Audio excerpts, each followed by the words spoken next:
আপনারা কি করছেন এখানে?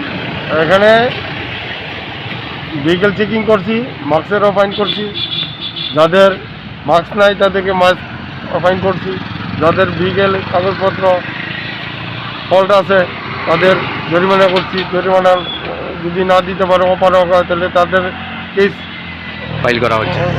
ফাইল করছি। কোন থানা এটা? এটা বিশ্রামগঞ্জ থানার পক্ষ থেকে traffic unit, Bishramganj traffic unit, এবং সঙ্গে কি বিশালগড় মহকুমা প্রশাসন আছে? মহকুমার ডিসিএম সাহেবও আছে। আজকে কত টাকা এখন পর্যন্ত ফাইন করেছেন? এখন অবধি বিকেলে 5,000 টাকা কাটছে ফাইন হয়েছে সকাল থেকে। সকাল থেকে।